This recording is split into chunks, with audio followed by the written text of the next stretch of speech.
Alors, ci-contre, on a un deuxième système qui a pour objectif trier les caisses. Donc, on trouve ci-contre un dispositif automatique destiné à trier les caisses de deux tailles, soit les petites caisses, soit les grandes caisses. Donc, si on a une petite caisse, le poussoir 1, il va la pousser devant le poussoir 2. Ce dernier, il va la pousser dans le tapis 2. Si vous avez une grande caisse, le poussoir 1, il va la pousser vers le poussoir 3 et ce dernier, il va la pousser vers le tapis 3. À noter que les poussoirs 2 et 3 ne peuvent avancer que lorsque le poussoir 1 est en arrière. Alors, d'après le cahier de charge, on doit déduire quel est le type de séquence qu'on a dans ce système. Donc, puisqu'on va trier les caisses, une grande caisse ou bien une petite caisse, donc automatiquement, c'est à choix de séquence. Donc, on a la divergence en haut, l'identification des entrées et de sorties. Pour les actions sortir la tige du vérin 1, rentrer la tige du vérin 1, on va mentionner la nomenclature SC1, SRC1 pour faire sortir la tige du vérin 2 ou bien la faire rentrer. Donc on va remplacer par la nomenclature SC2, RC2, même chose pour le vérin 3, qui seront remplacés par les autres 14M1, 12M1, 14M2, 12M2, 14M3, 12M3 et on a ci-contre les sorties correspondantes. Pour les capteurs qui donnent les informations sur l'état de système, vous avez le poussoir 1 en arrière, poussoir 2, poussoir 3 en arrière. On a les entrées de API correspondantes, caisse sur tapis 2, caisse sur tapis 3, caisse devant le poussoir 2 et caisse devant le poussoir 3. Donc le capteur, on a ici 4 capteurs qui vont nous permettre de savoir la position de la caisse. Est-ce qu'il est placé devant le poussoir 2? Est-ce qu'il est placé devant le poussoir 3? Est-ce que la caisse est placée sur le tapis 2 ou sur tapis 3? Et finalement, on a deux autres capteurs qui permettent de savoir le type. Est-ce qu'on a une grande caisse ou une petite caisse? Le graphe 7 point de vue, partie opérative. On va directement faire la divergence en haut. Si on a une petite caisse, le poussoir 1, SC1, on va l'avancer jusqu'à devant le poussoir 2. Et bien sûr, on doit le reculer parce qu'on a donné une petite remarque au début, c'est que les poussoirs 2 et 3 ne peuvent avancer que si le poussoir 1 est rentré.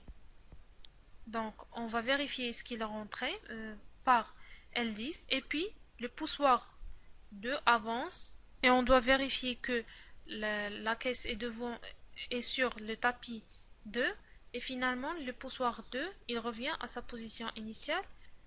De la même manière, vous avez la deuxième séquence qui concerne les grandes caisses. Mais cette fois-ci, on va activer le poussoir 3, donc avancer le poussoir 3 et reculer le poussoir 3 dans l'étape 8 et 9. Donc la partie, ou bien le graphe 7, point de vue partie commande, on va tout simplement remplacer les actionneurs par les pré-actionneurs. Par exemple, vous avez SC1, on va la remplacer par 14M1, RC1, 12M1 et ainsi de suite. Le graphe 7 point de vue partie commande codée API, tout simplement consiste à remplacer les capteurs, les boutons poussoirs par les entrées, les préactionneurs par les sorties. Pour élaborer les équations d'activation et de désactivation, on va se reposer sur le même principe, qui est l'activation, on doit voir les étapes immédiatement précédentes. Pour la désactivation, on va voir les étapes immédiatement suivantes. Alors, on prend l'exemple de l'étape 1. Les étapes précédentes, c'est 5 et l'étape 9. Les deux sont regroupés par la convergence en U. Donc, l'équation résultante sera I2 fois M5 plus IB fois M9. Et la deuxième partie de la condition, bien de l'équation, c'est la condition d'initialisation qui est l'ensemble des étapes, ils doivent être inactifs. M2 bar fois M3 bar fois M4 bar fois M5 bar et ainsi de suite jusqu'à M9 bar. Pour l'équation de désactivation de l'étape 1, RM1, on va voir les étapes immédiatement suivantes. C'est l'étape 2 et l'étape 6. Donc RM1 égale à M2 plus M6 parce qu'on a une divergence en haut. Parce que la désactivation de l'étape 1, il s'effectue par l'activation de l'étape 2 ou bien par l'activation de l'étape 6. Et pour les autres étapes, on va élaborer les équations d'activation-désactivation de la même manière et même pour les équations des actions. Par exemple, on prend la sortie Q1. Q1, il sera actif dans l'étape 2 et l'étape 6. Donc Q1, il sera égal à M2 plus M6. Et là, de la même manière, Q2 égale M7 plus M3, et ainsi de suite. Le récapitulatif des équations ci-contre pour l'ensemble des étapes et pour les sorties. En se basant sur les équations trouvées dans la partie précédente, on va élaborer le programme là. Ici, on a utilisé le contact électrique pour la première équation, SM1.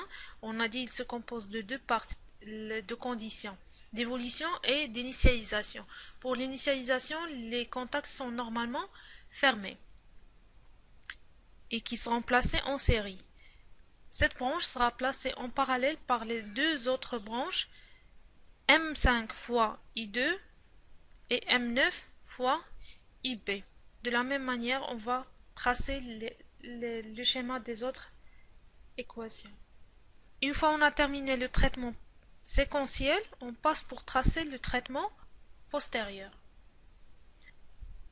J'espère bien que la vidéo est claire et merci pour votre attention.